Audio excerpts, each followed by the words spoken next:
ខ្ញុំសនសុខៀងសូមគោរពនឹងជំរាបសួរទៅដល់ប្រិយមិត្តទូទាំងជនជាទីគោរពនិងជាទីមេត្រីស្វាគមន៍លោកនាងកញ្ញាមកកាន់កម្មវិធី Business Prime Time ឬក៏សេដ្ឋកិច្ចយុគនេះរបស់ស្ថានីយ៍ទូទួល CNC ទូទាំងជនចូលទៅដល់ថ្ងៃថ្មីថ្ងៃប្រហ័ស400ខែអាសត់ឆ្នាំកុលពុរសករាជ2563តែនៅថ្ងៃទី17ខែតុលាឆ្នាំ2019ទូទាំងជនក្រុមការងារសេដ្ឋកិច្ចរបស់យើងតែងតែសម្រិតសម្រាំងទៅនឹងរឿងរ៉ាវបច្ចុប្បន្នភាពទាំងសេដ្ឋកិច្ចជាតិនិងអន្តរជាតិ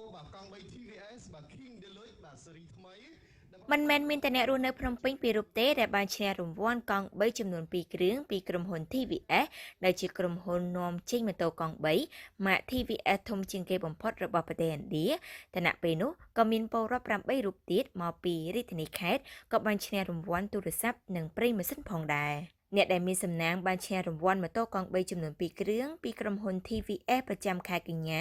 ឆ្នាំ2019នេះគឺជាប្រជាពលរដ្ឋដែលរស់នៅភ្នំពេញគឺលោកផាន់សៀងរីនិងលោកហេងមេងខៀងក្រៅពីរង្វាន់ធំ TVS ក៏បានប្រកួតរង្វាន់ទូរស័ព្ទដៃ Smartphone ចំនួន3រង្វាន់និងរង្វាន់ប្រេងម៉ាស៊ីនម៉ូតូចំនួន5រង្វាន់ផងដែរទៅដល់អតិថិជនសូមរំលឹកថាកាលពីថ្ងៃទី11ខែតុលាកន្លងទៅថ្មីៗនេះក្រុមហ៊ុនម៉ូតូកង់3 TVSបានចាប់រង្វាន់ជូនទៅដល់អតិថិជនរបស់ខ្លួនបានជាវទៅនឹងម៉ូតូកង់3 ម៉ាក TVS សម្រាប់ស្វែងរកអ្នកឈ្នះរង្វាន់ប្រចាំខែដែលរួមមានម៉ូតូកង់3 TVS King Deluxe ស៊េរីឆ្នាំ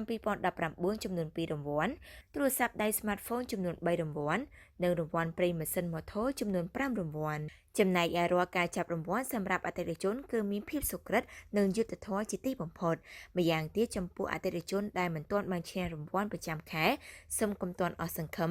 ព្រោះសញ្ញាឆ្នោតរបស់អតិថិជនទាំងអស់ដែលមិនទាន់ឈ្នះនឹងត្រូវចាប់រង្វាន់ម្ដងទៀតនៅបំណាច់ឆ្នាំដែលមានរង្វាន់ធំជារង្វាន់ដ៏ទំនើបផងដែរគឺ Toyota Hilux Revo 2019ម៉ូតូកង់3 TVS King Deluxe Series ឆ្នាំ2019ដែលមានទឹកប្រាក់សុទ្ធរហូតទៅដល់